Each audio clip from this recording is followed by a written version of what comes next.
Құлап қалу, тәкаппарлық, немесе жай ғана сәтсіздік болсын. Ерте тойлап жіберген адамдардың ең ақылға сыймайтын жағдайларын қарастырайық. Армысыздар достар, сіздер Риннаню арнасындасыз.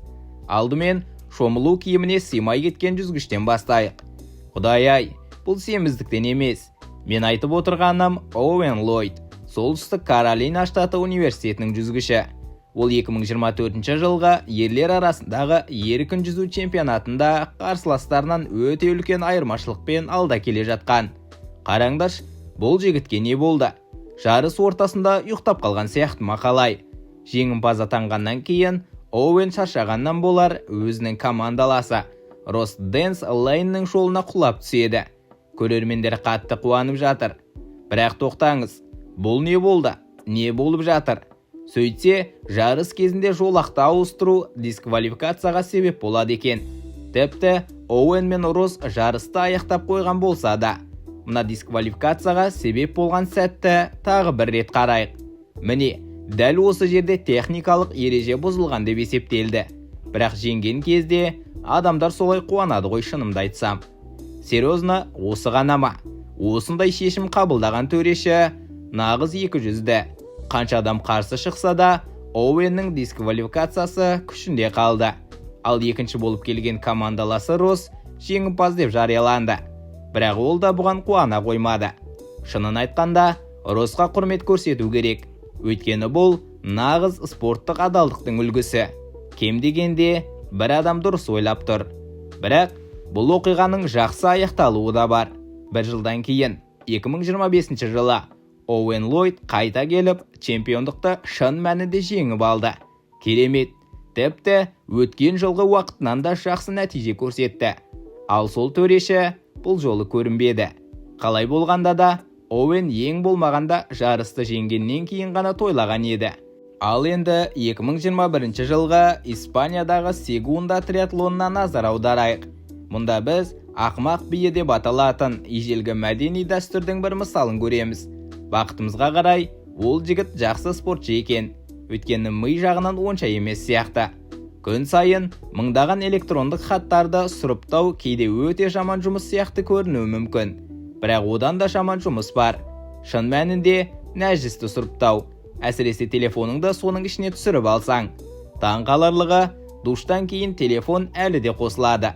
Енді ол телефонды құтқарып алғаннан кейін абай болады деп ойлайсың ғой. Қалтаға салатын шығар. Жоқ, бұл жігіт дәретхана мен адалдық бағдарламасын жүргізіп жүрген сияқты. Келесі бала деген мүлде қарапайымдылық дегенді білмейді. Тіпті төрешінің өзі оның көрсеткен өнеріне күліп жатыр. Шынымды айтсам, оның жеңілгенін көргім келіп тұр. Әлде мен балалардың қиналғанын көргенді ұнататын жаман адамым ба? Әрине, осылайша тағдырды мазақ етсең, соңында міндетті түрде сабақ аласың. Ал мен ондай сабақты жегізгім келетін адамдардың бірі Логан Пол. Сондықтан бүгін менің жолым болды. 2018 жылы ол және басқа YouTube блогері KSI бокста тең түскеннен кейін 2019 жылы қайта жұдырықтасты. Кім YouTube'тағы ең үлкен мақтаншақ екенін анықтау үшін. Логан өзін жеңімін деп ойлаған, бірақ бәрі жоспарлағандай болмады. Ол бұл сәтті әр түн сайын еске алады деп үміттенемін. Бірақ кәсіби спортшыларда ұят жағдайдан құтылмайды. Мысалы, 2016 жылғы Рио Олимпиадасында қытайлық боксшы Лу Бин жеңемін деп сенімді болған, бірақ жеңе алмады. Егер ұят үшін алтын медаль болса, ол сөзсіз соны алар еді. Ал темір адам деген тек Тони Старктың супер қаһарманы емес. Бұл өте ауыр жарыс. 3-8 километр жүзу, 180 километр велосипед, 42 километр марафон жүгіру. Мәре сызығын көру жұмақ сияқты сезілетін шығар тіпті. Бірақ 2018 жылы бір қатысушы оны тым ерте көріп қойды. Және бум! Темір емес, сүйектері алюминий фольгадан жасалған сияқты. Әрине, ол енді темір адам жарысына жақын уақытта қатыспайтын шығар. Ал 2013 жылғы Бразилиядағы жарты темір адам жарысында Джереми Жеркович бірінші болып келе жатқан. Бірақ мәреге жетпей тұрып, жеңісін тойлай бастады. Сол кезде қарсыласы оны басып озды. Кем дегенде, соңында ол спорттық мінез көрсетіп, қарсыласын құшақтады. Ал енді нағыз темір адамды көру үшін басқа жерге барайық. Бір жерде сынбайтын әйнегі бар теледидарды жарнамалап жатқан. Сатушылар бір мықты жігітке экранды ұрып көруді ұсынады. Бірақ олар оның 10 жылдық тәжірибесі бар әуесқой боксшы екенін білмеген. Бір соққы және экран быт-шыт. Теледидармен бірге сатушының бонустық үміті де сынып кетті. Теннис ойнағанда әрқашан допқа қарау керек.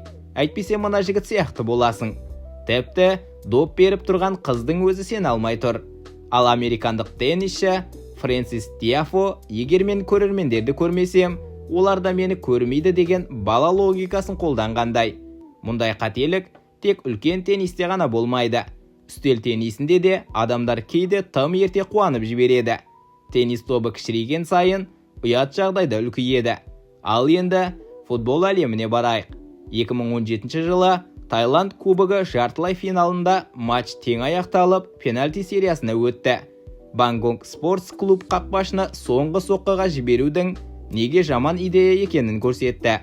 Ал қарсы команда қақпашының тым ерте тойлау қандай қателік екенін дәлелдеді. Жылдың ең керемет камбектерінің бірі. Ал мына волейболдағы эпизод тарихтағы ең ақылға сыймайтын ұпайлардың бірі болуы мүмкін. Мәскеу командасы доп алаңнан шығып кетті деп ойлап, жеңісті тойлай бастады. Бірақ Цюрих командасының ойыншысы допты аяғымен қайта алаңға қайтарып жібереді.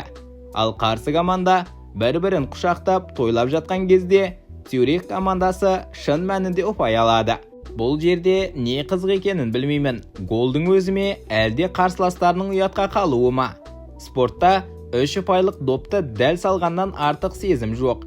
Ал тамаша баскетбол соққысы әрине тойлауға тұрарлық. Бірақ бұл жерде ең ашуландыратыны жіберіп алған соққының өзі емес. Бұл қандай би өзі? Ол өзін кім деп ойлайды? Мүмкін ол өзінің кумирі NBA ойыншысы Кемба Уолкерді қайталап жүрген шығар. Уокер өзінің атына сай әдемі жүрісіме танымал. Өкінішке қарай, ол алаңда сән көрсетіп жүргенде доп шеңберден секіріп шығып кеткен. Әрине, мақтанып кететін тек ол ғана емес. Мен бұрын Ник Йонгтың Swaggy P деген лақап аты неге екенін түсінбейтінмін. Бірақ енді түсінікті болды. Мұндағы P, яғни тым ерте дегенді білдіретін сияқты. Спорт жанкүйерлерінің алдында ұятқа қалу жаман. Бірақ достарыңның алдында құлап қалудан да жаман нәрсе жоқ. Бұл австралиялық жасөспірім қарсыластарынан бірнеше метр алда келе жатқан. Оны ешкім қуып жетпейтіндей көрінді. Бірақ ол достарына қол бұлғап тойлай бастағанда тепе-теңдігін жоғалтып алды. Нәтижесінде бірінші орынды жоғалтты. Спенсердің құлауы бізге бір нәрсені үйретеді. Мәре сызығын кесіп өтпей тұрып, ешқашан тойламау керек. Тек бір нәрсеге көз жеткіз. Кесіп өткен сызығың шынымен мәре сызығы ма? Бұл жүгіруші жарысты жеңдім деп ойлап, баяулап сән көрсеткен.